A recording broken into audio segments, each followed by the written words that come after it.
silencio y alargo despacio entre el beso inicial y el de adiós. Una aceituna mordida alegre, vuelto a la vida todo tu sabor. Maravillado, respiro y siento tu olor. Y aquí me tienes bien aferrado a la semilla, como colgando de ti.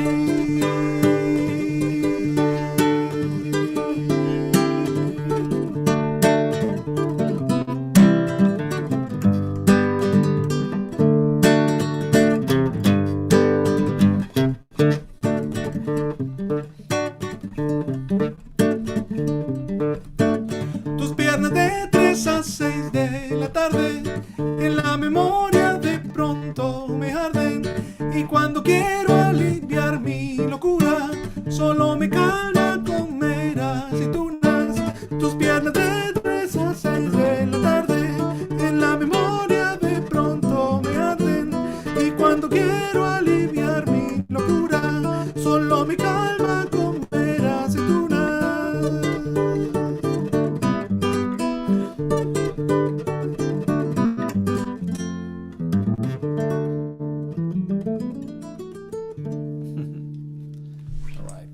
Amazing. Yeah. So, thank you so much to everyone for joining us today. The second day of our action-packed week of sessions every day at 4 o'clock and 6 o'clock UK time. We'll be here with a different musician from a different part of the world, teaching about the traditional genres and techniques of their national music and styles. And today we have all the way from Colombia, a musician. I can't really say he's a guitarist. He is just a true musician of everything. Most people who see his guitar playing, obviously, they want to play like him, but also sing like him too. And I think the way that he's dedicating his life to studying the contemporary Colombian and Latin American folk music, and researching a lot of the traditional instruments. A lot of the stuff he plays on the 6-string guitar is an adaptation of taking some of the ancient native instruments to Colombia, which could be 10, 12-string instruments combined with the rhythms. Looking at genres like son in Cuba, where you'd have traditionally an acoustic group of 10 to 12 musicians. And what Camilo really focuses on as a solo guitarist is taking all of those elements, so all of that percussion, all of those rhythms, all of those stringed instruments, and the harmony, the bass combined. Not quite sure how he does it, but he seems to fit a 10 to 12 piece orchestra into just 2 hands and 6 strings. So that's pretty massive achievement. So thanks so much for being with us here today, Camilo Menjura. So what are you gonna teach us about to start with? Well, I don't know if anyone had a question to start with, or if I should just start playing something and then we'll take it from there. Any preference, anyone? Okay. Yeah, if you jump in and we'll get to that. Cool. Get through it. Yeah, perfect. So we did a masterclass a while ago, and I think I was emphasizing the importance in between knowing the rhythm that would go behind the guitar, let's say. So you name it in different countries. If you say from Cuba, I'm playing this son, okay, what would the bass would be doing? What would the percussion section would be playing? Or in Venezuela, if you play a Joropo, which is a really fiery rhythm, or in Peru, if you were playing a festejo, things like that, they are really important for me. So when I take the guitar, assuming I'm not playing in a band, but just myself, how can I provide and sort of create that sound world only within my instrument? So that's something that I tend to apply a lot. And also because I used to accompany singers when there was no bass player or flute player, so trying to do a solo while you're grooving and still keep the bass, and it's that constant research of of providing a round sound on the instrument. So, for instance, if we took one groove, let's talk about Peruvian Lando. I don't think we played this last time. So when we say Peruvian music, maybe in Europe, that's associated with Andean music, panpipes. But that's just one tiny little fraction of all the music that they have there, and it's really beautiful. Big part of it is the Afro-Peruvian tradition, and one of the rhythms that I like from that is called Lando. So the Lando kind of wants you to move, but drags you back a lot, and it's that constant push pull that have you there in a hypnotizing rhythm, I call it.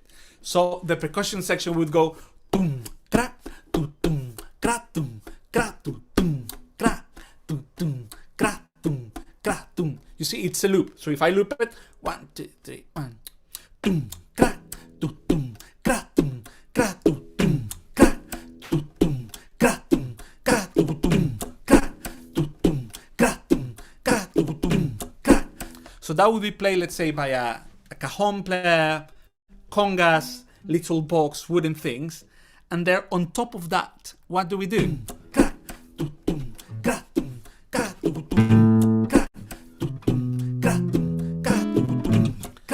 So the bass of the guitar would be accompanied tum cra tu tum cra tum cra tum tum cra tu tum cra tum cra tu tum. Yeah, all the time playing that. If I'm going too fast and someone would like to step in and say, like, can you repeat something or make it shorter, please do. So everyone feels, up to, everyone feels participating and not behind. It's not a nice feeling to feel behind. Okay, so I was saying, we're going to start with a friendly key, A minor, let's say, and then we'll just go and explore other things along the fretboard. So if I were to choose 3 chords in that style, I would say A minor, B half diminished, E or E7, and then back to A minor. So if I have that tum cra te tum cra ta tum ca ta tum ca tum ca ta tum ca ta tum ca tum ca ta tum ca ta tum ca tum ca ta tum. So I'm just going A G G G G B G E G G G A G G G B E G E G. If I put this in the back, how will we go here?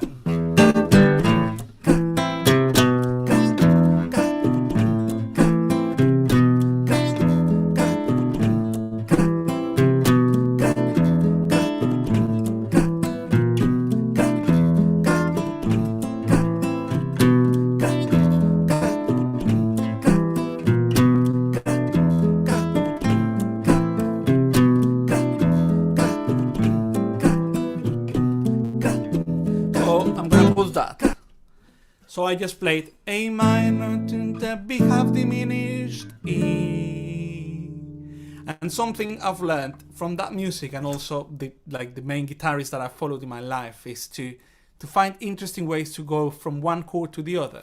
So if I'm in A minor on that style and I want to go to this one, I could do A, B flat, B. So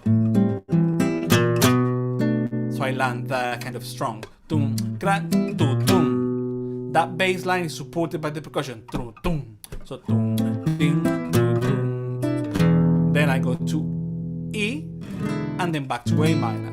I could fill all those gaps with lots of notes in between chords.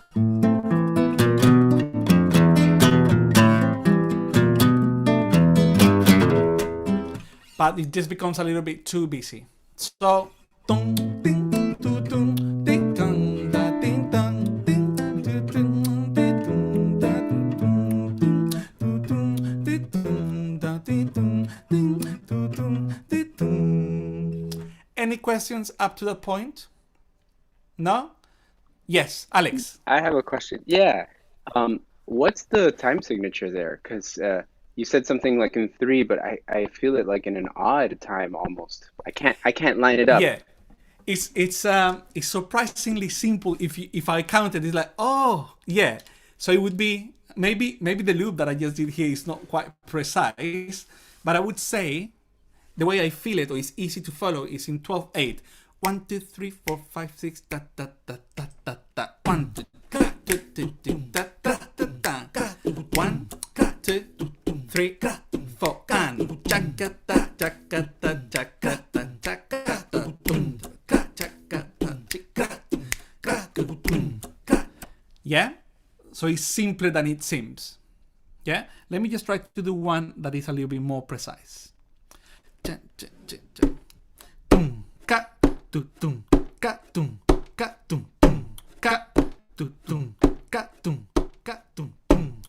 That's better.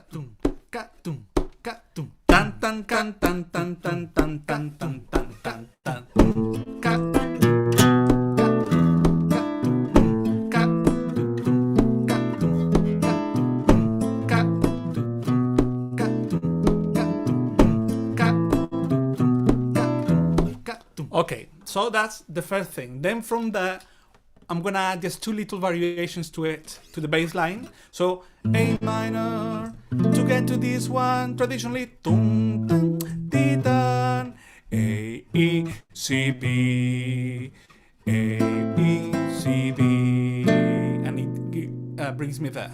Once again, A, E, C, B, and again. For now, just the bass. I'm going to emphasize the bass. Yeah? We have this B, F, and then jump to the E afterwards. It's quite an odd jump, but it gives tension. So,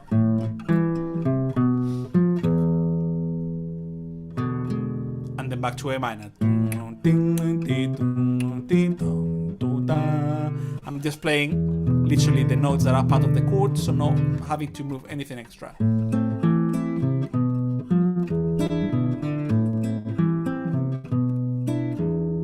Yeah, with background, it would be ah.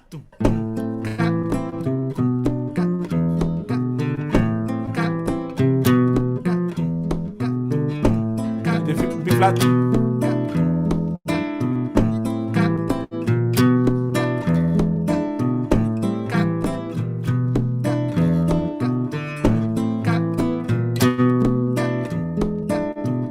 Very good.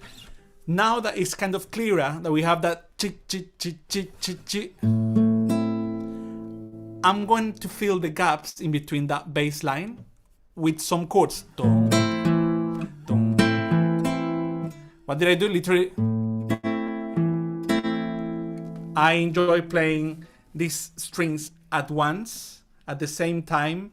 Sometimes I just keep it warm, so I ignore the top string, the highest, and I just play the ones in the center.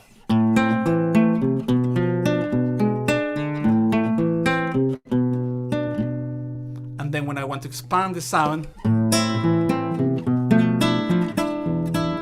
kind of I save it for a little bit later in the tune. Yeah? So we do this.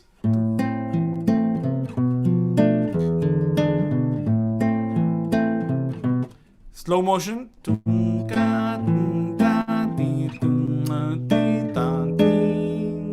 What am I doing? Filling the gaps.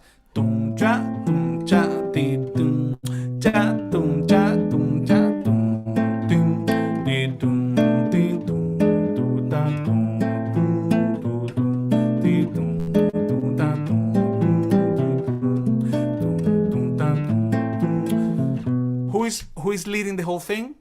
The bass. In this case, the bass is the one leading. So I could even mute things.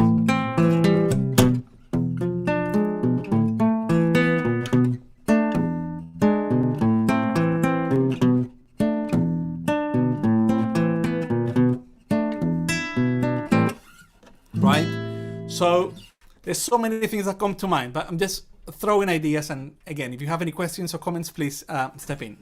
So when we are in this chord of B half diminished, this is one version of them in this area of the guitar. This is literally a D minor over B. So you can also reshape that chord as a D minor using index, ring finger, and pinky, and putting the bass there. It's the same chord, just you're playing the F on the top string. So if I play this chord there, that gives me links that I can use later, as in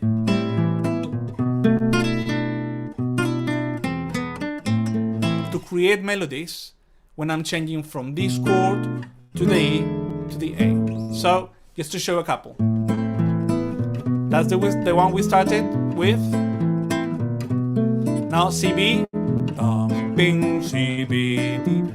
Bam bam. Now the next version of the B half diminished.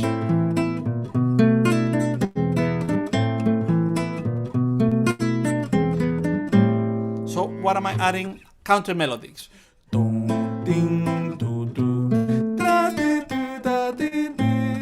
I play F, E, pull off. F, E, D, C, B, D, C. To land there. So if I do don, king, do, gung,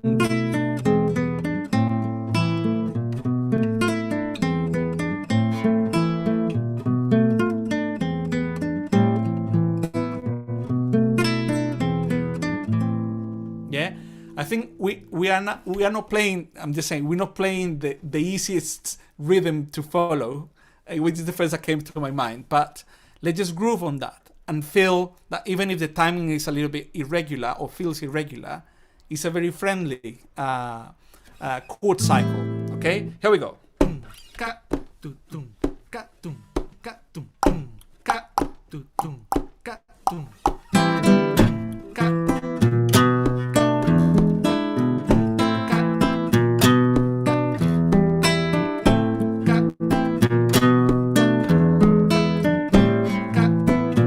Now C B, A E C B F E, A E C B F E, A E C B F E, A E C B. Now the next one.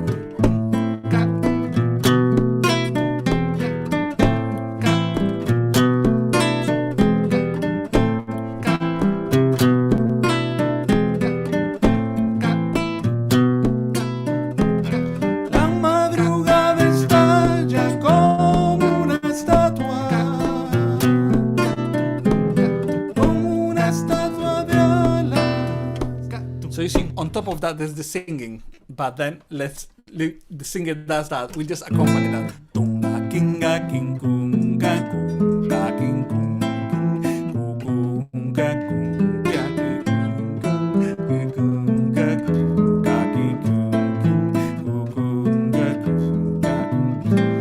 So this is just showing one of those many styles that is not well known around the world, or I don't think is the first rhythm that comes to mind when you think about South America, but it's really beautiful. If we extended that same groove to a circle of fourths within the same key, then if we went to D minor or D minor 7, G, C, F, B half diminished, E, A minor, and then we revisit that. So the cycle is not challenging. It's not that, I mean, it could be challenging, but we're just starting here, really safe place.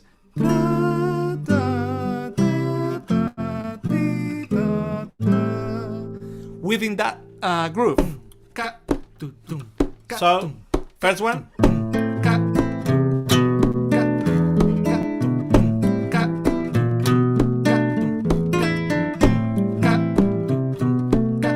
Now we're gonna escape the cycle. Here.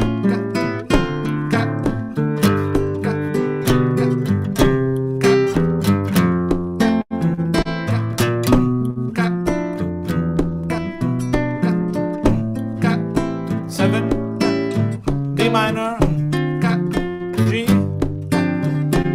C, F,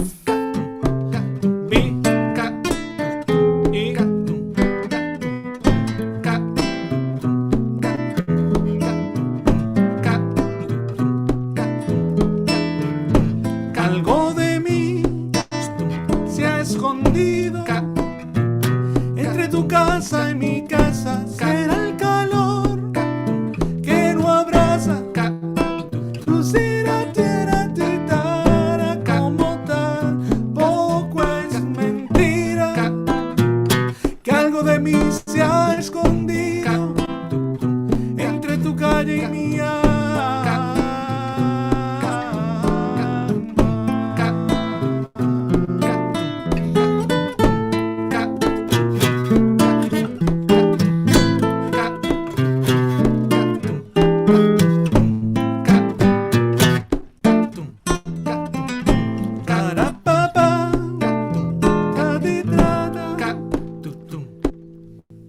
Etc. A little taster of Peruvian or Afro-Peruvian style called Lando. Let me just write the name down here.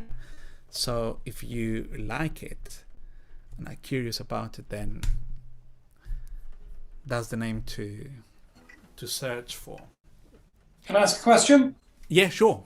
Yeah, just as a principle that we can take away to apply this, not particularly for that groove, but for any groove, is the system. I always try to impose a system on things, even if there isn't one. Yeah. Is the system work out the main beats as a baseline with your thumb, and then when you've got a gap, put the chord or the melody in? So you kind of build it up. You could transcribe the drum part, look at where the bass drum or the kick drum or whatever would be, and kind of put the thumb on those and then fill the gaps in. Is that a logical way to think about approaching this? Yeah, I think my approach gives priority to the bass, the harmonic context, and not necessarily playing the rhythm physically outside the groove, but within the groove. So using the chords, the notes of that harmonic place where we are, to recreate the rhythm or the groove. Let's change style and we'll apply exactly the same approach, which I think is very useful.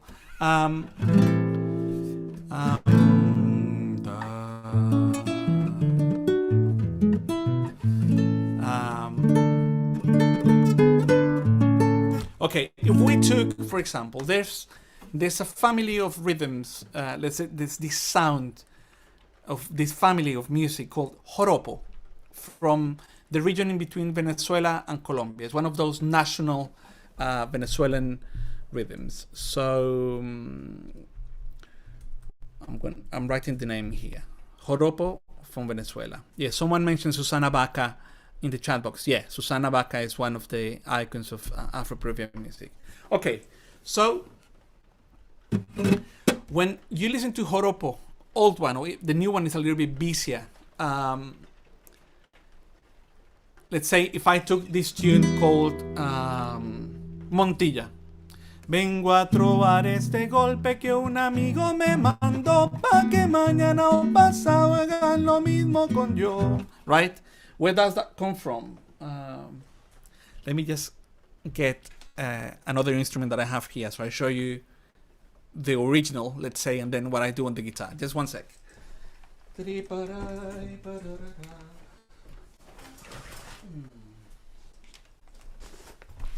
So the national instrument of Venezuela is the cuatro.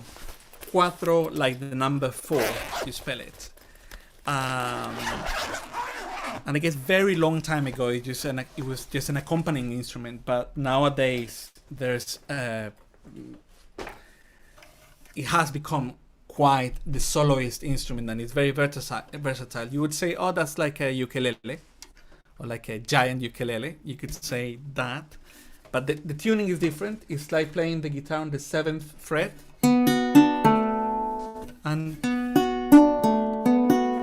But the highest string is the second one. Yeah, but the tuning. So you can also play the shapes that you would play in a ukulele or on the guitar, considering that it will give you the notes as if you were playing the guitar on the 7th fret. So let's say if I play a D major shape. What chord is this? A major. Yeah? They play this instrument in a very percussive way. Yeah?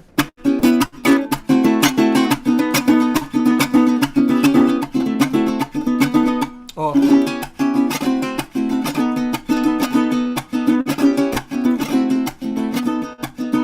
So we are playing. Vengo a trobar este golpe que un amigo me mandó pa' que mañana o pasado hagan lo mismo con yo. Que hoy vengo a trobar este golpe que un amigo me mandó pa' que mañana. Okay, so this is where it comes from. In 3. 1, 2, 3, 1, 2, 3.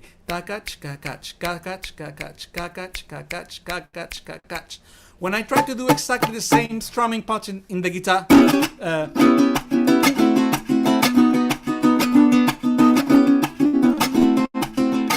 it sounds very busy because it's, again, 6 strings. So I occasionally bring it. If I did,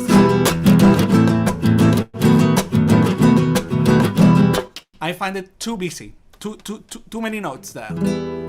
So my approach as is it Ian? How do you pronounce your name? Ian. Sorry, thank you, Ian. So the approach that you were talking about. Okay, how do I sort of get something from this that I can apply to different styles?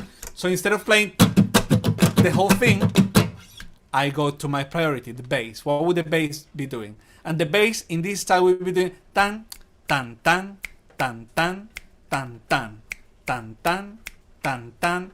So 1, 3, 1, 3, 1, 3, 1. Again, going or starting in a friendly key. If we started in E minor, so A, B, E, A, B. What would the bass do? Ding dong, ding dong, ding dong, ding dong, ding dong, ding dong. In E minor, E, B. In A minor, A, E. So starting with 1 and 5. And then B. The 5 would be F sharp. So the bass will be doing dong, ding dong, ding dong, ding dong, ding dong, ding dong, ding dong, ding dong, ding dong, ding dong. But then I remember that the quattro was doing taka chika chika chika taka chata chika chika chika.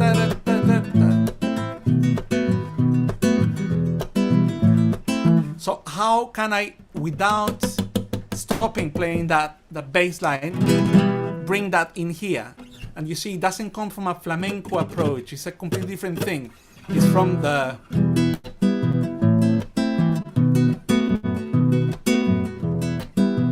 so that very slowly it will be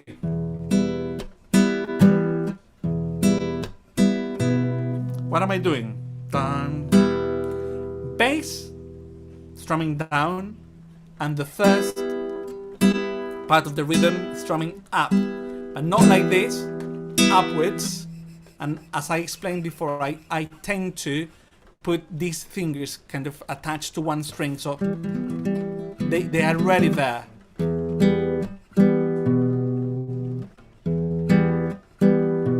Like this. Bass, chord, chord, bass.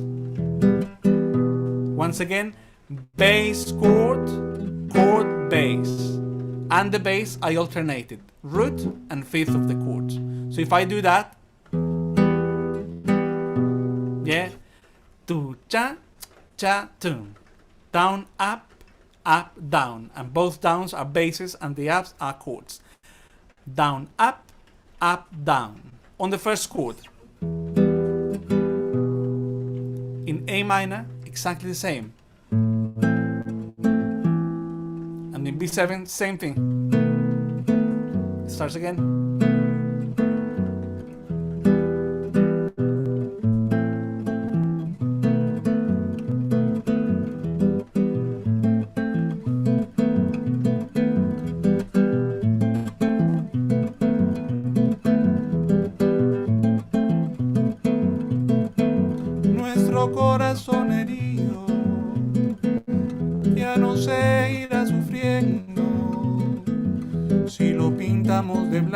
desterrando todo el miedo de amarillo, azul y rojo.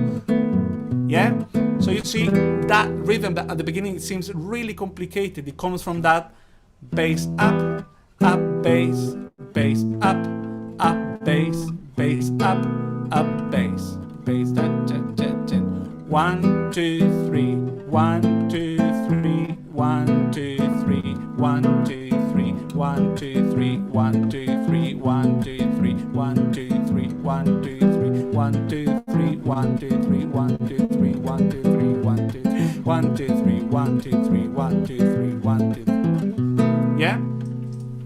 So some little variation from that is when you are not playing the chord all in block like I'm doing. Let's groove it. If you have your guitar around, let's use this moment to groove it. We start same key, A minor, E minor, A minor, B7. So we're doing 1, 2, 3, down, up, down, down, up, down, down, up, down, down, up, down. Bass chord, bass, bass chord, bass, bass chord, bass, bass chord, bass, bass chord, bass, bass chord, bass, bass chord, bass. Yeah? So when I stop playing the chord, like I'm doing now, all at the same time,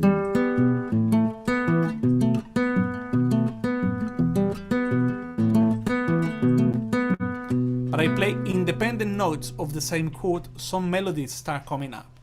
So let's say if I am playing that tune and there is a solo moment or something, but it's only one person playing, then you can create that illusion of a solo with those melodies that come from those. So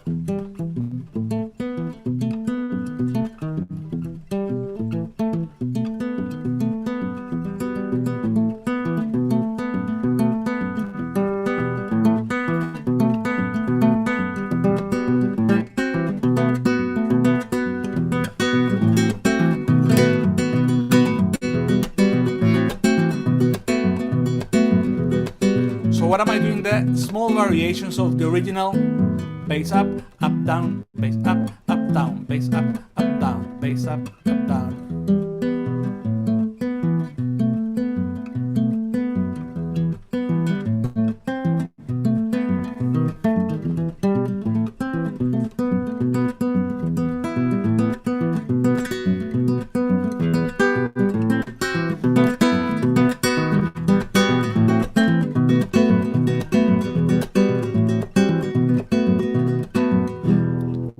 Effect, apart from all the magic that is coming from this hand, I love to use that trick of placing your hand next to the bridge so you mute the sound.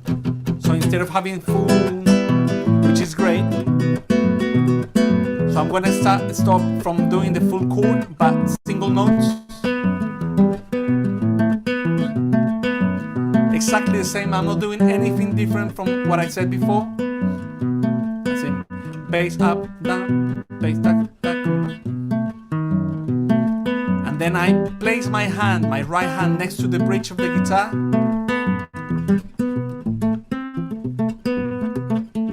So you have this muted.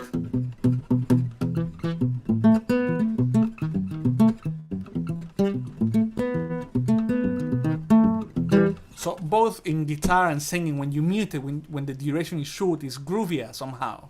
So if I do,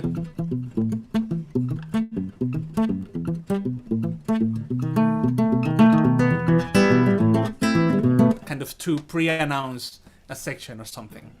Anyway, I'm talking too much. Any questions? Any comments, please? All good? Excellent. Should I carry on with that style and maybe play in a different key, different chords? Yeah? Si el gavilán se comiera, se comiera. Okay, let me just put the lyrics of a famous tune, and then we'll just groove it a little bit. This is called Gavilán se comiera. Okay. So let's play something in a major key, because we've been playing only minor key tunes. So this is called El Gavilán, which is a bird. I'm gonna put it there. Boom, El Gavilán. So we're gonna start in a major key. Let's say ta ta. Si el gavilán se comiera A7, ay se comiera como se come el ganado. Gets back to D major. Si el gavilán se comiera, oiga comiera como se come el ganado. And then it goes to F sharp 7. Gavilán colorado. So it starts in D major and then goes to relative minor, which is B minor. So, recap on the rhythm. So if we are in the chord of D major, tonic is D, and the fifth is A.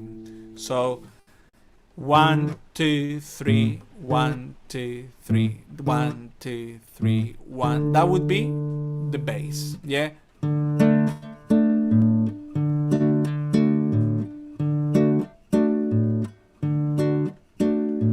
Bass up, up, bass, bass up, bass, bass up, and the up is the chord itself. So bass up, bass, and the second bass alternates. 1, 2, 3, 1, 2, 3, 1, 2, 3, 1, 2, 3, 1, 2, 3. If we change to A or A7, then the new tonic is A, and the fifth of the chord is E. So you have,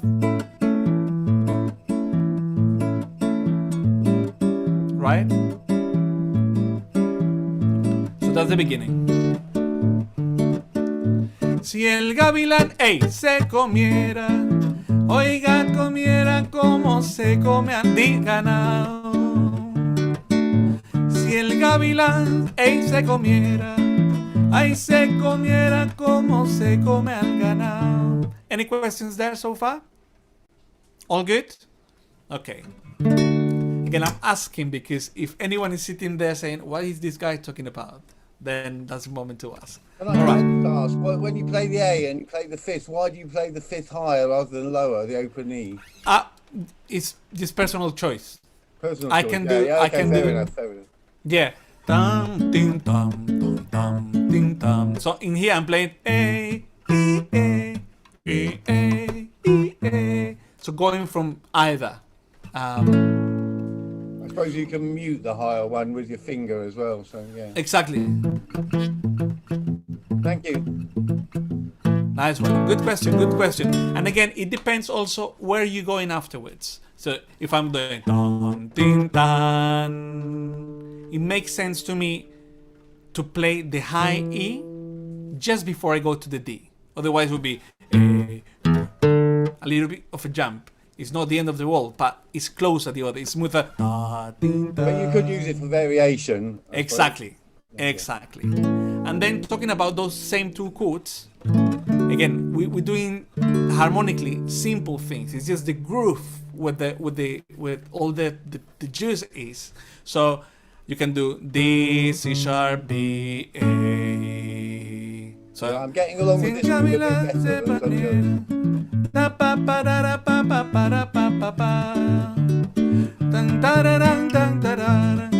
What did I do?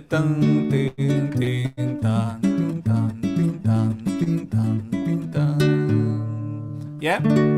So, let's play this again and then we'll go to the F sharp and B minor.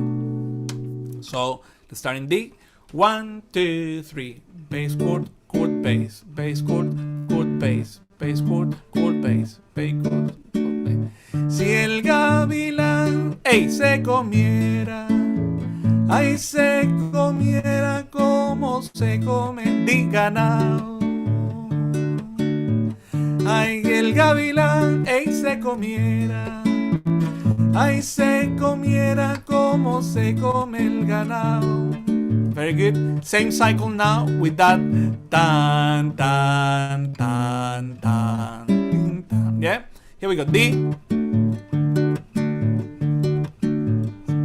And si el se comiera, ay, se comiera como se come al ganado. Same thing again. Si el gavilán se comiera, ay, se comiera como se come el ganado, yo ya me hubiera comido. So you can do, yo ya me hubiera comido el gavilán colorado. So we play now D, E minor, F sharp, B minor. Gavilán, F sharp, pío, pío, gavilán, B minor, pao, pao, gavilán, pío, pío, pío, gavilán, pao, pao, pao. Yeah. Let's add one more chord there. So we've been in this section. When we go to the minor section, so play D, E minor, F sharp, B minor, G major, F sharp, B minor, G, F sharp. And again, that bass. Tam, tam, tam,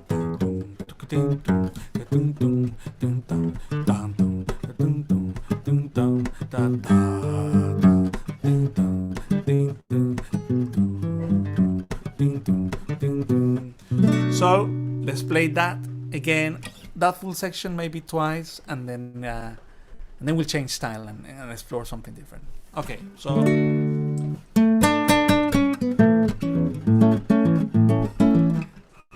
let's start in D major. 1, 2, 3. Bass chord, chord, bass, bass chord, chord, bass, bass. I'll try not to speed up. Si el gavilán, ey, se comiera, oiga, compadre, cómo se come el ganati. Sorry. Si el gavilán se comiera, oiga, comadre, cómo se come al E minor, yo ya me hubiera perdido el gavilán. B minor, colorado, G, gavilán, F, pío, pío, gavilán, B, pao, pao, pao, G, gavilán, pío, pío, pío, gavilán, pao, pao, pao, A, and D. Canuero del río Arauca, pásame palo, dito lao. Connection. Canuero del río Arauca, pásame, di pa'l otro lado, E minor, que me viene F yendo el gavilán, B minor, colorado, G, gavilán, F, pío, gavilán, B minor, pao, pao, pao, G, gavilán, pío, pío, pío, gavilán, pao, pao, pao, gavilán, pico amarillo, gavilán, pico rosa, A and D.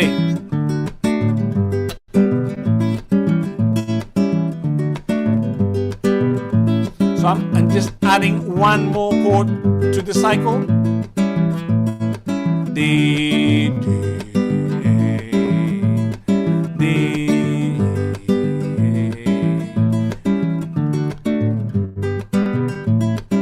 with single notes.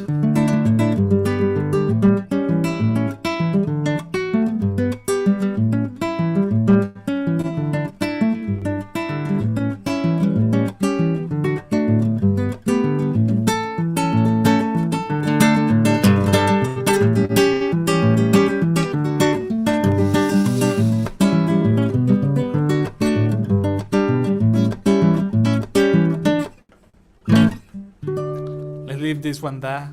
I hope that was a nice taster of that type of music. Do you have any questions? Any comments, Ed? I had one question. Yeah, sure. Yeah, about that walk down from the. Yeah, yeah. So were you doing? Were you still holding the D underneath that, or were you kind of? Or you're kind of just playing open space in between, like you can kind of get away with just playing some open strings.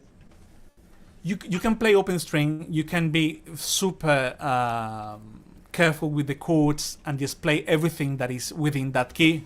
You can play an A major with bass on C sharp, and then a B minor, and then an A. But sometimes it happens so fast that there's no even time. So I try. Even if this clashes, that C sharp against the D, a nice, a clash here and there is nice actually. Or you see, if you do that, but I like the clashing a little bit more. Yeah. Oh, that's nice. I also like to double the fifth of the chord so it sounds brighter. So instead of playing so if you see, if you have that A there, it's safe to go, and then you land to the chord of A. So that's safe as well. Yeah. Yeah. Yeah. No, it sounds great. That's one, Alex.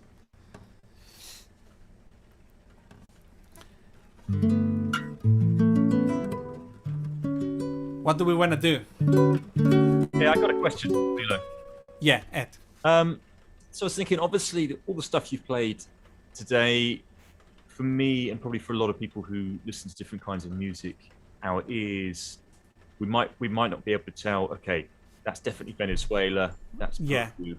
But I mean, myself as not a Latin music specialist, I can pick up that it's coming from South America, not as north as Mexico, and not as south as Argentina.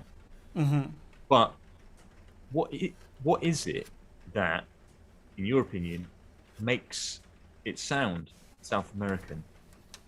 Wow, that's a difficult one. I would say, like, the first thing that comes to mind is the use of the guitar, but then you hear a cappella pieces being sung and there's no guitar and they still sound South American.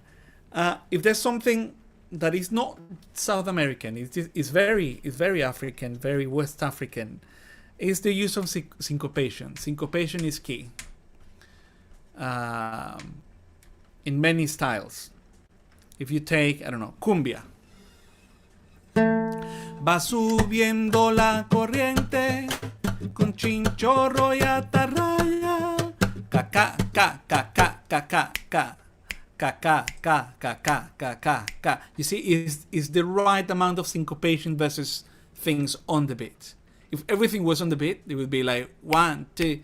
I can get now. You see, it is somewhere else. If everything is syncopated, where do we hang from?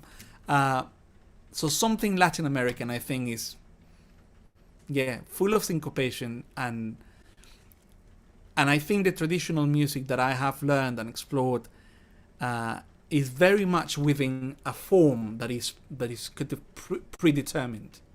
There's other types of music that is quite open to groove and explore and very gently, like some of the Cuban songs that we've all heard.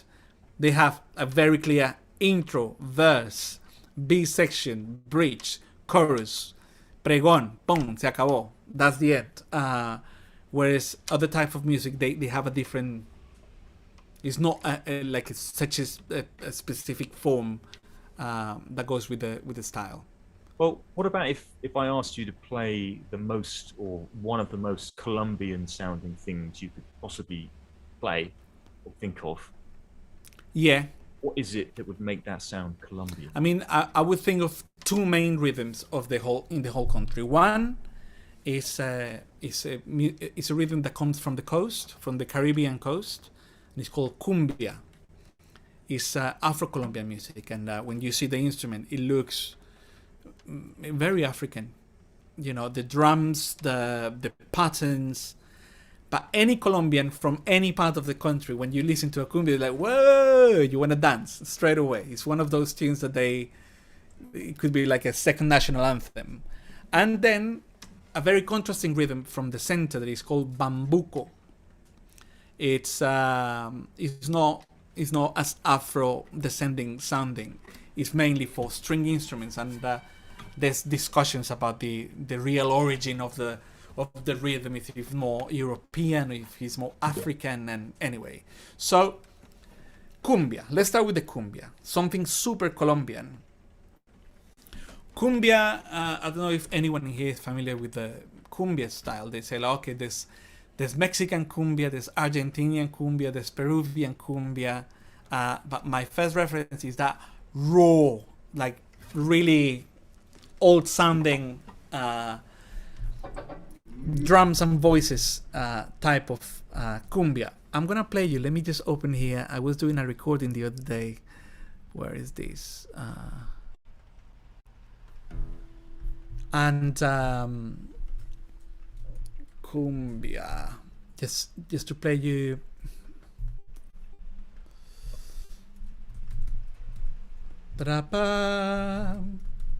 And then again, how do we go from that sound to the guitar, which is really why we're here. Okay, so cumbia, I would say, is like the amalgamation or the combination of several layers of percussion. So I'm opening here the recording that I just mentioned. Yes, found it. Nice. So I can play you this. B. Okay, so. Okay. This is not the original one. Anyway, let's do this live. So you have a bass drum playing. Is that low sound?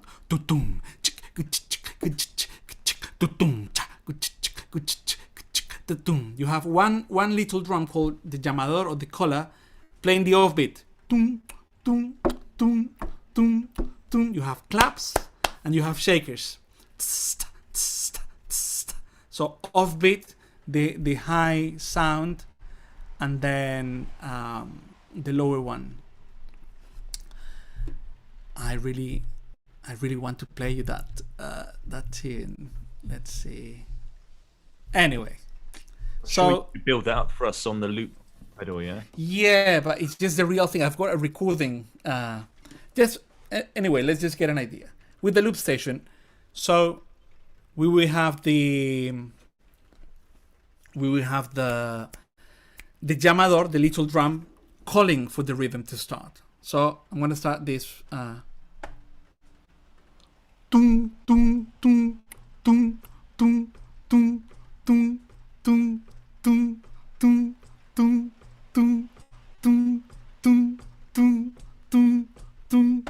Okay, so that's that with the calling.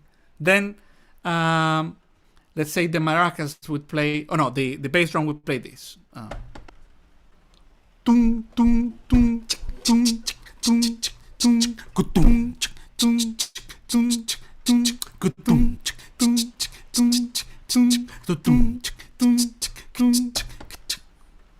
Okay, so we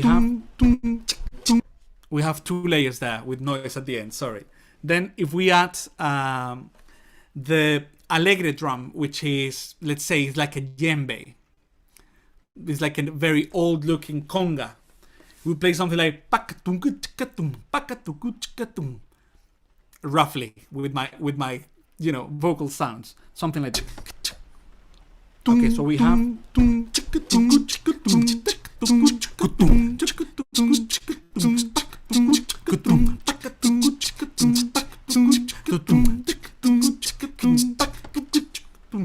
okay, so we have three things there. I'm gonna add two more. Shakers would be, this is really noisy. This, so you have this sound when all the seats come down, and then when you make them, but this is really noisy. Let's just keep the loop vocal. So it would be something like this. Okay, so we have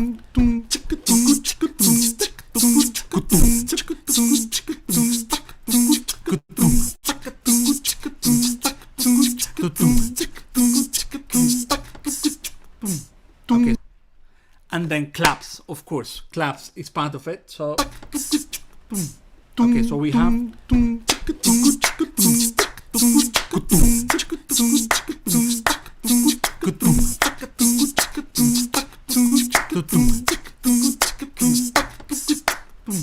okay, so on that rhythm you can just sing beautiful tunes like Okay, so we have en la playa blanca de arena caliente, en la playa blanca de arena caliente. So that gives us an idea of the rhythm. Yeah, I'm still here trying to find the other recording. I really want to play it. Anyway, so I think I found it. Anyway, coming up very soon. The guitar would play this. Or if you listen to very old recordings of cumbia, the bass would do dum, dum, dum, dum, dum, dum, dum, dum, dum, dum, etc. What I think other type of cumbia have taken is that only line and make it the feature like dum, dum, dum, dum, dum, dum, dum, dum, dum. But for me, what brings the sound of cumbia is that combination, as I said, of all the layers happening, all the layers happening at the same time. So I'm here just checking on if I can play you this in a sec. Anyway, so if the guitar did it, the bass, the groove in the background,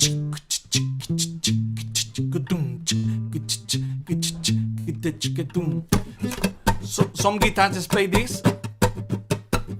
So how do I show this?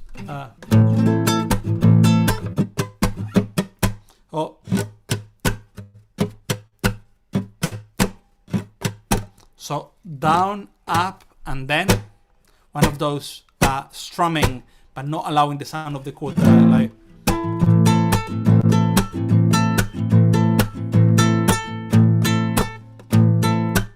I had, when I was learning to play the guitar, early teenage years, a friend of mine, I was playing this Argentinian tune called La Cúpula from a rock band.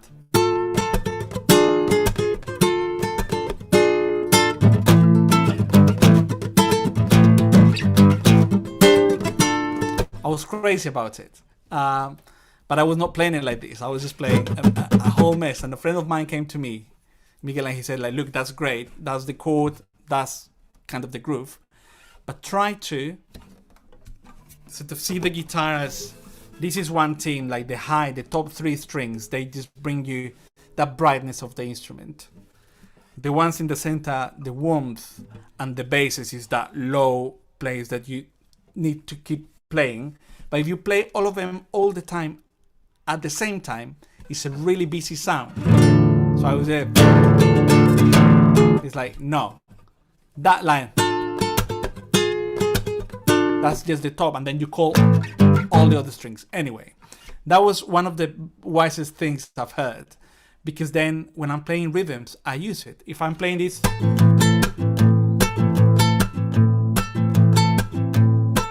when I do the first part of the chord, I'm muting as I play, but I don't play the 6 strings. I only play the first 2 or the top 3. So that would be the first thing to apply there. The chord is there, well placed. You know, I can play it. It's just the muting comes from the right hand. You see? The top one. So that was the first one. So then when I strum up, I just did down and up, softer. So not all of them have the same volume, but even just those two.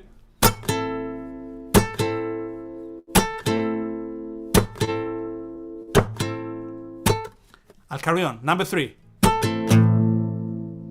So I did strumming down the top strings of the guitar, going up by just touching again the same 3 strings, and then strumming down only the bass, meaning 6th, 5th, and 4th string, not the others. So, you see?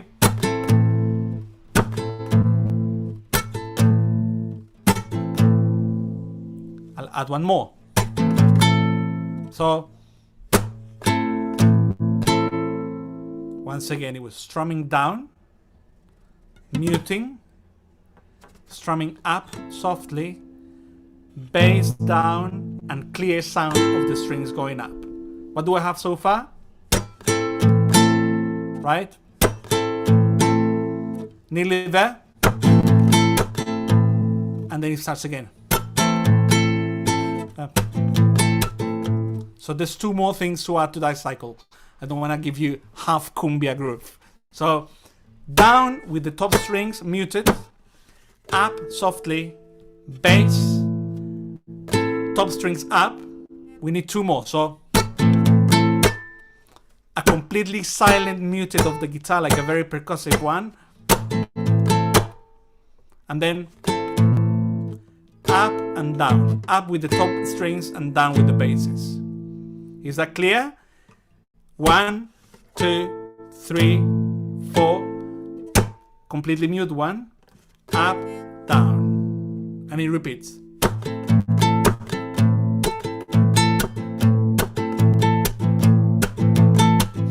En la playa blanca de arena caliente.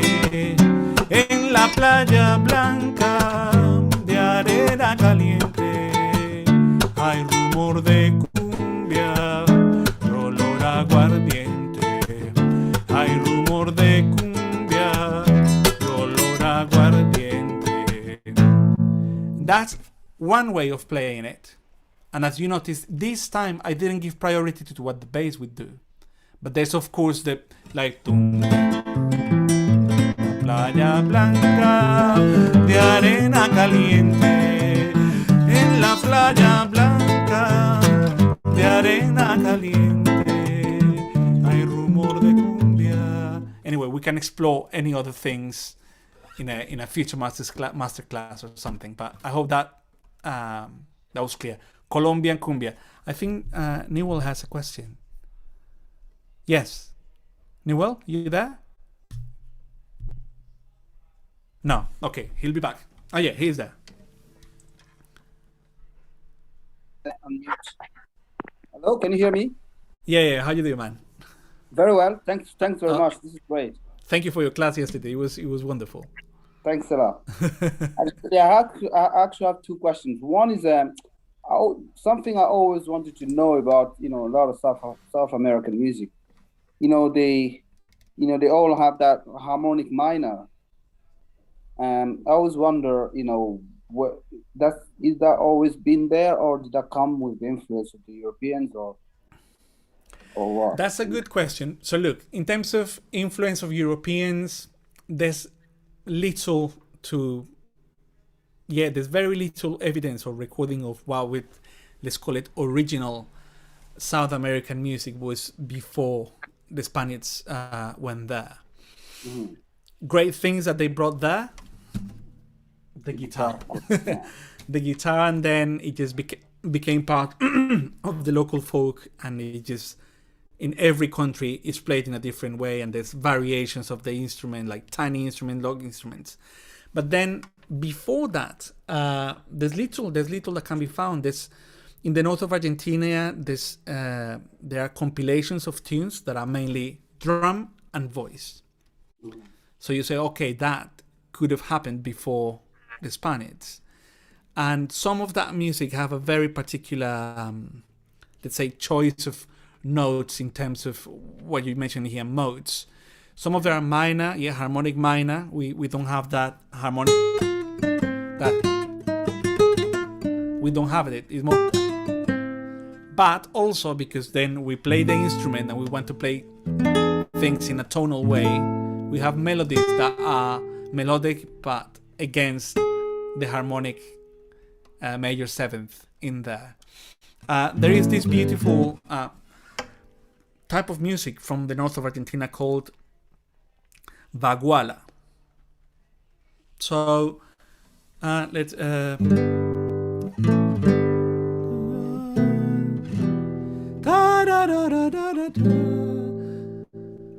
Well, anyway, the baguala thing, if you're in the key of G major, So you would expect the whole song going,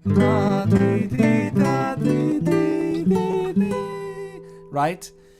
But then in the B section or during the bridge, Okay. and then it's unexpected, but it's refreshing.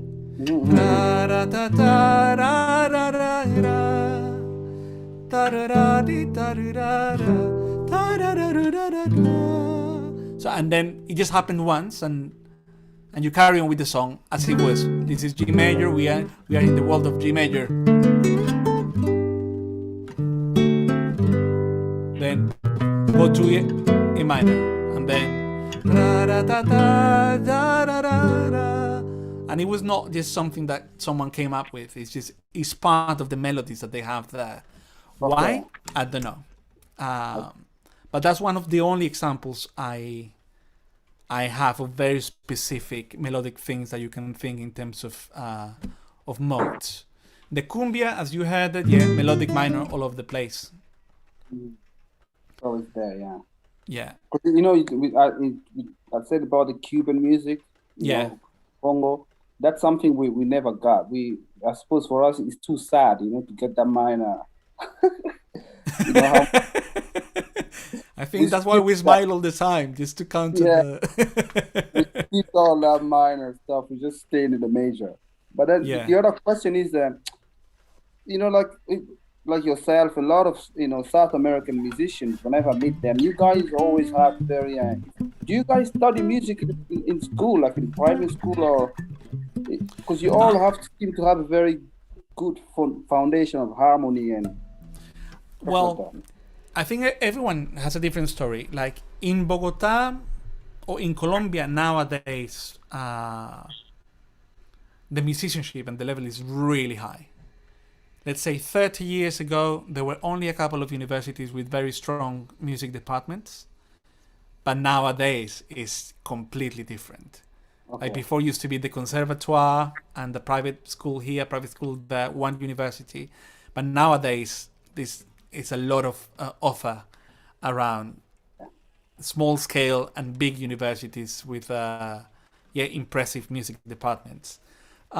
In my case, I had 11 years of self-teaching. Mm-hmm. I was obsessed with the instrument still. Like I would hear a tune and I was like, oh, I wanna play it as it sounds in the recording. So that was my how do they do that? Like at the beginning of the session, I don't know if you were here, I was playing this tune by a Cuban master called Silvio Rodriguez. And he spent some time in Congo, and so some of his songs have some of the licks, or you know, the things that you were showing yesterday. So it's not surprising. But anyway, and then after those 11 years of self-teaching, I went to uni and I studied music. Okay. So it was good to put together what I learned through my ear, and then just to give it, let's say, the official name on music theory. Okay. Well, thanks very much. I really appreciate it. Nice one, man. Sorry. So I'm gonna carry on answering Ed's question because he asked me something very Colombian, and I said there were two things, and I answered only one. If you're tired, let me know, guys. So one was the rhythm of cumbia that comes from the north of the country. For example, I have this open here. Okay.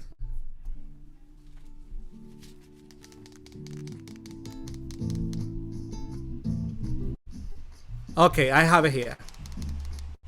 It's really low in the mix, so I'm gonna... Can you all hear that? Va subiendo la corriente con chinchorro y atarraya, la canoa de Bareque para llegar a la playa. So, if I put the speaker in here and I try to play,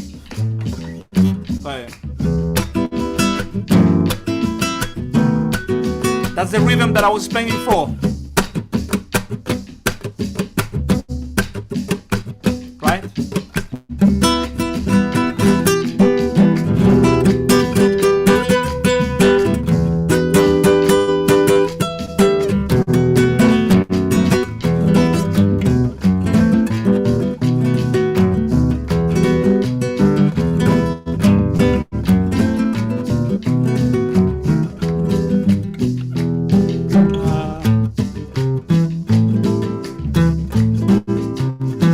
Here. En la playa blanca de arena caliente, en la playa blanca de arena caliente, hay rumor de cumbia y olor a aguardiente, hay rumor de cumbia y olor a aguardiente. La noche en su traje negro, estrellas tiene a millares y con rayitos de luna van haciendo sus cantares. El pescador de mi tierra, el pescador de mi tierra, el pescador de mi tierra, el pescador de mi tierra.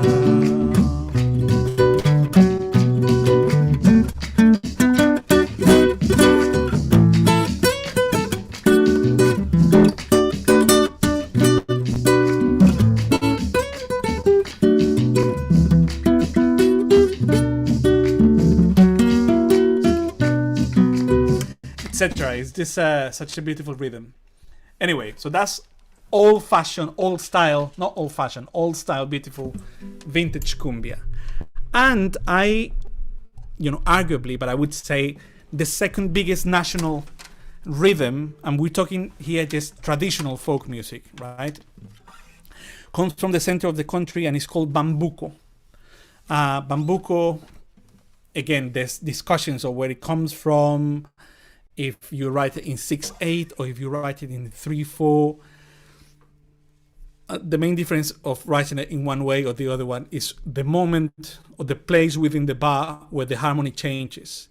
One changes on the strong beat, so the melody and the harmony are always like this, but then the other one displaces the harmony, so the harmony changes a little bit before the melody, so you still have a phrase from the previous chord, and there's tiny clashes, which I really like.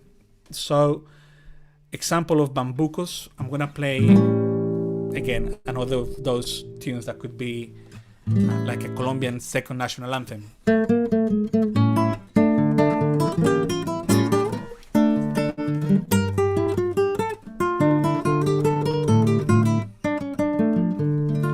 A mí deme un aguardiente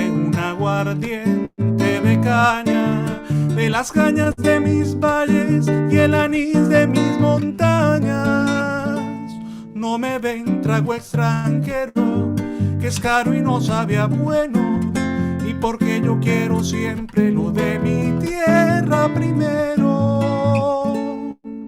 Ay, qué orgulloso me siento de haber nacido en mi pueblo. Chacun chacun cha, chacun chacun cha, chacun chacun cha, chacun chacun cha. That would be again a very old way of playing the rhythm. Chacun. If you can guitar, chacun chacun cha, chacun chacun cha, chacun chacun cha, chacun chacun cha, chacun chacun cha, chacun chacun cha, chacun chacun cha, chacun chacun cha. This faster bambucos. Esta es la historia de aquel novillo. And this one starts with the fifth of the chord and then the root. Quite different from the others. Esta es la historia de aquel novillo que había nacido allá en la sierra. De bella estampa, mirada fiera, tenía los cuernos punta de la. Chacun chacun cha, chacun chacun cha, chacun chacun cha, chacun chacun cha, chacun chacun cha, chacun chacun cha. Of course, this is a little bit of an academic way to play it, in a context where you can be heard. Imagine if you're playing this outdoors in the middle of a party.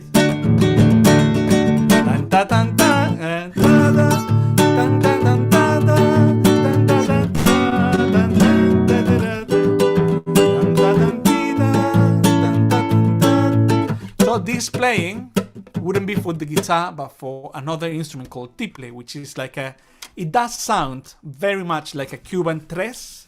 So it has that bright sound, or like a 12-string guitar. And it used to be just for accompanying. So while the guitar will be playing,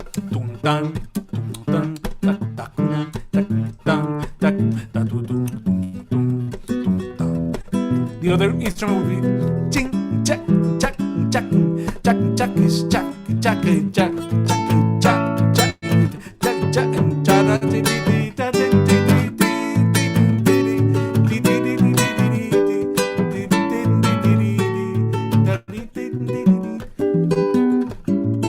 So when I play Bambuco, I try to keep the bass going.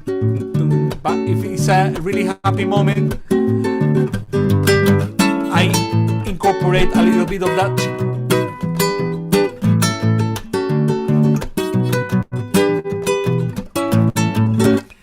An instrumental one, a classic one. This is called Bochica, written by Francisco Cristancho.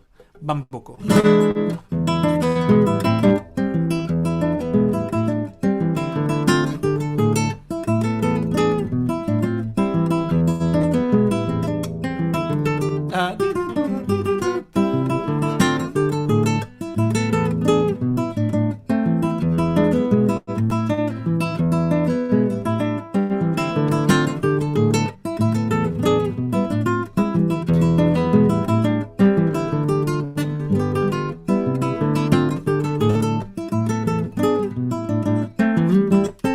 So let's say in that one, if I needed like a percussion background, it would be like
Anyway, just to show a little bit of Colombian Bambuco there, old style.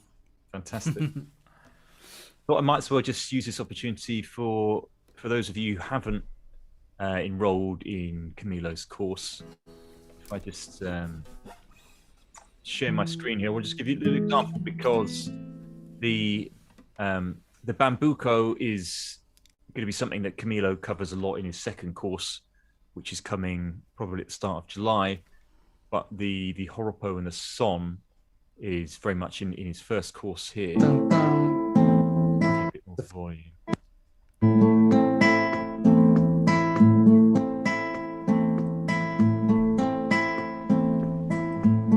And obviously over the video call, it may be a bit difficult. We're gonna play A minor twice, exactly what his fingers are doing.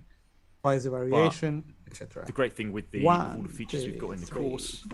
Press this magic button here. Variation. And you've got everything right on the fretboard. First one. If you don't read notation and variation, you just want to use a tab, you can do that as well. First one. Variation. Or even just change it to MIDI, and there we can loop bars whilst also slowing them right down until it gets painfully slow. But there's all those kind of features available. So, and the whole course, he's going through Joropo, which is the Colombo-Venezuelan border sounds, as well as plenty of techniques. Obviously, Camilo's, when you look at his right hand, he's obviously been, practicing probably every day for most of his life. to get to those kind of techniques, but that's what he covers here, as well as the Cuban son music as well. So what I'm going to do, I'll put that link, just the link to the course page in the chat here, if any of you guys want to check it out, because at the moment with Camilo's course and all of the rest of the courses on the site, most of them have got discounts, so they're kind of on at about 70% or 75% of the main list price. So if you've liked Camilo's beautiful insights into South American music and you want to find out a bit more, then if you enroll in the course, you will also get you can watch a replay of this recording. Will go in there if you want to go over any of this again, but we'll be doing more masterclasses, periodically through the year. And I thought maybe we could just finish off by going up, if anyone's got other questions. I wanted to ask you first, Camilo, I very rarely see you playing in the high end of the neck. Why is that because you're covering 56 different instruments at the same time and you don't really do that? I think it's because I used to sing a lot and kind of singer-songwriter, and it felt safe to play here. And again, all those 11 years of maybe the music I used to hear was in there, but also trying to provide that bass low sound that I don't get here. There's some songs, and I've been writing new things that explore this area of the guitar, but I like a good, so I tend to get back there anyway. That's one of the reasons. So yeah, if any of you've got other things to ask Camilo, just pop it in the chat or unmute yourself and jump straight in. Harvey has said, is Camilo's course suitable for beginners, intermediates? I would say yes, because I'm not a guitarist, I'm a bass player, and I've been going through some of this material. A lot of the chords and stuff that Camilo's using in the course are in open position. So for beginners and intermediates, those are chords you'd be very much familiar with. You've written quite obvious, very well used keys, your A minors and your Gs and things like that. And what a lot of the big focus on is the rhythm and feeling that. And the great thing about those features with the rhythm, you can just slow it right down to 50 beats per minute. If that helps. So as well as that, all the courses got a guarantee for 30 days. So if you do enroll and it is either too complex or doesn't feel like the right kind of music, then you get a refund within 30 days or take on another course. Yeah, I think it's not nice to feel behind. So that's what I was insisting on questions and stuff. And when I teach even some parts of the course, I say they are painfully slow, but it pays off. Like just me saying 1 and 2 without having to slow down the video. Literally, it's just to show exactly what I was doing with each finger, because I think it's the only way to get to know those, intricacies of specific rhythms. Like you were showing that video of the Cuban son. I don't know if you're familiar with El Cuarto de Tula from Buena Vista Social Club, that version. Like, ding, ding, da, da, ding, ding, da, da. So it's like if I start playing like that and do it exactly like that in the course, it's not very welcoming. So the course is really for anyone to say, okay, I'm going to give it a go. Really slow.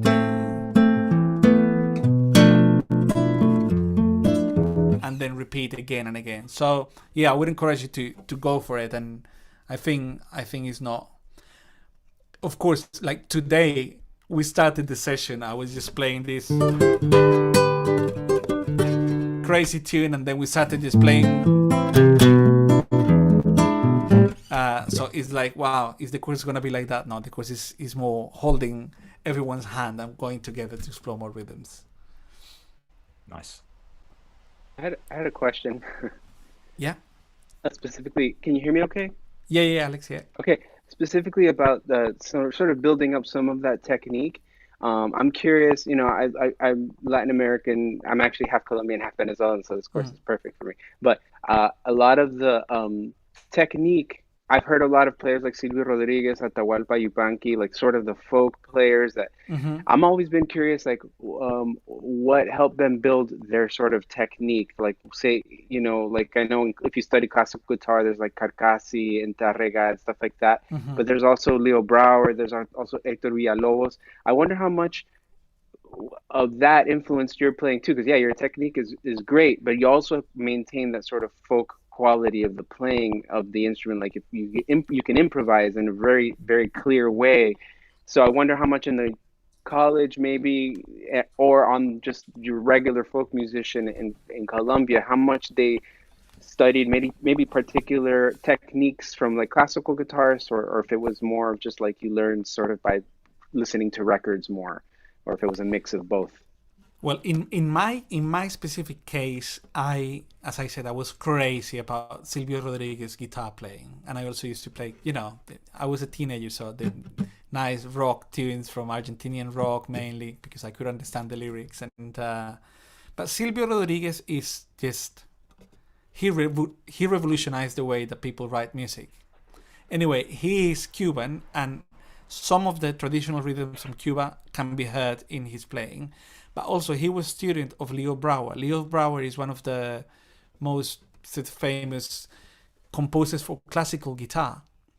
So even if I was doing my approach to this instrument through my ear, let's say Silvio Rodriguez had this tune called La Canción del Elegido, the song for the chosen one.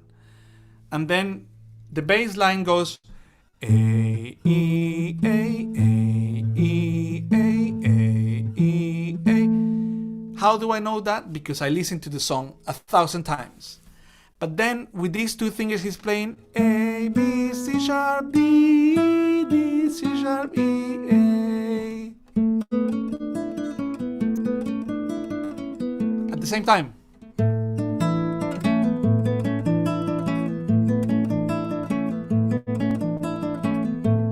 So even if I was doing that by ear, through his playing, I was learning. This could be like a classical guitar study.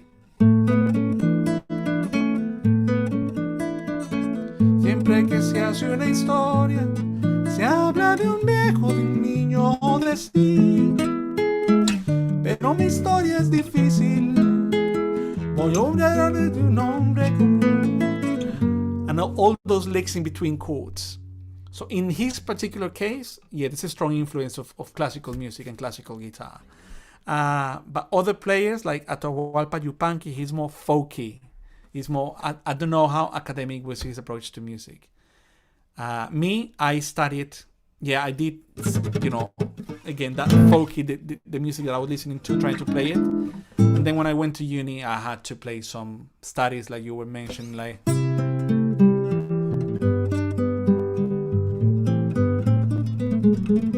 things like that, but that helped me. My classical guitar teacher would say, the way you play is a little bit too folky, too informal. And then if I was playing something in a folk context, they would say, your playing is a little bit too classical or fancy. But it's just to find, those are my influences. So, yeah.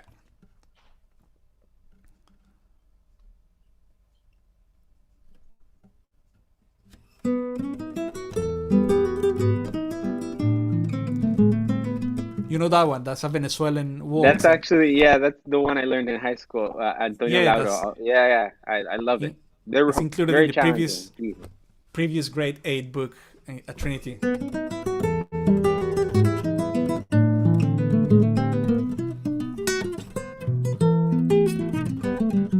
Yeah, I need to study it as well, but it's beautiful. It's very challenging, as you say. Anyway. Thank you, by the way. This has been great. I'm going to get your course because I've been looking for something like this for a long time. So nice one, Alex. Thank you. Wonderful.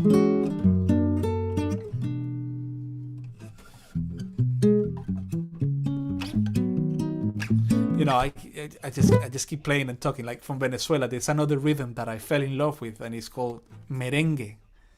The Venezuelan merengue, which is very different from the Dominican merengue. Dominican is just to dance. Now Venezuelan is this beautiful thing that changes again depending on the area where the merengue comes from. And some musicians write it in 6, some others write it in 5, and you feel it as like a 5.5 kind of thing. It's a really it's a mystery of rhythm. The first merengue that I learned, and because my approach and the version that I listen is very much in 5, but it doesn't feel like it when you sing it. It's not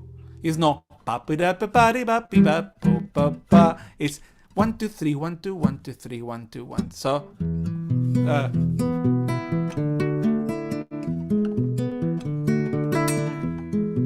1 2 3 1 2 1 2. Yeah, keep the counting.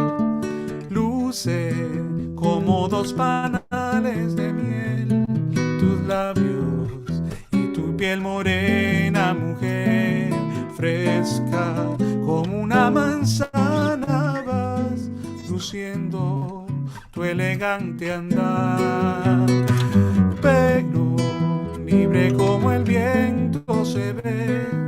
1 2 3 1 2 1 2 3 1 2 1 2 3 1 2 1 2 3 1 2 1 2 3 1 2 1 2 3 1 2 1 2 3 1 2 1 2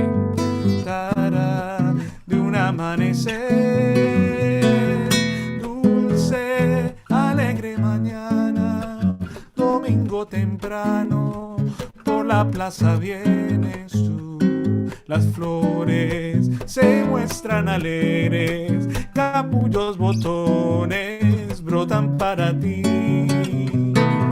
Hueles a piña madura, aroma exquisito que las frutas nuestras. 1 2 3 1 2 1 2 3 1 2 1 2 3 1 2 de un campo florido, de una atardecer,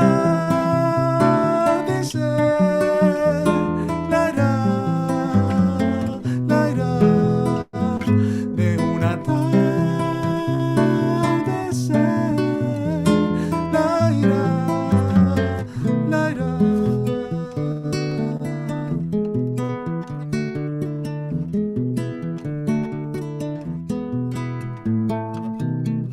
It's a beautiful rhythm, that one, Venezuelan merengue. So many things to keep studying and listening and learning.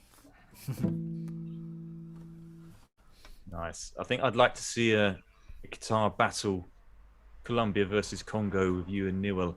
Oh, Newell, man. I'm a fan. Battle. I'm a fan. I need to study like for 10 extra years to go in battles with Newell.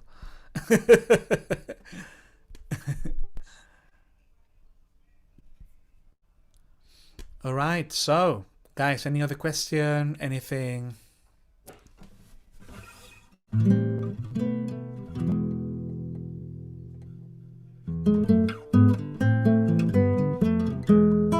So, guys, if any of you are going to stick around in 20 minutes, we'll be starting the next session with Justin Adams teaching about desert guitar styles. So, he's going to be kind of the music he learned when he was in North Africa, in the Sahara, in Morocco, Tunisia, Algeria. He produced a couple of Tinara Winds records. So, he's spent a lot of time honing these guitar techniques and really developing them into the style that makes up what he's known for. So yeah, about 20 minutes he'll be here, and if any of you want to stick around for that, that's fantastic. And tomorrow drum kit as well, but you'll be learning about Congolese rhythms at 4 p.m. and Brazilian rhythms at 6 p.m. But even if you're not a drummer, there's still a lot we can learn from rhythm and from drummers. And then on Friday, I'll be teaching bass at 4 o'clock, African bass. I was going to try and maybe see if I can start with Egypt and Morocco and work our way down through Senegal, Mali, Ethiopia, Congo, and South Africa and Zimbabwe, and show how the bass playing differs in all of these different countries. In some of them they have quite similar rhythms, but very much fundamentally different bass styles. And then at 6 o'clock on Friday, we welcome back the great Neil Sumbu. I can still see there. He looks like he's dancing around in his living room, getting ready. And he'll be teaching about electric Congolese guitar, so the Seven style, which has taken over so much of Africa's popular music and influenced so many of different national genres outside Congo, but as far west as the Ivory Coast and as far south as Zimbabwe. And Neil's got a lot of knowledge about the history of that music, and some of the great guitar players who were the pioneers. So if you're around then as well, it'd be fantastic to see you all there. Cool. Well, guys, thank you very much for tuning in. Thank you, Ed, for making this happen, and we'll be in touch. Great. All right, I'll leave this room open as we're going to start again in 20 minutes. But yeah, so thanks so much to Camilo, and thanks to all of you for being here and watching elsewhere.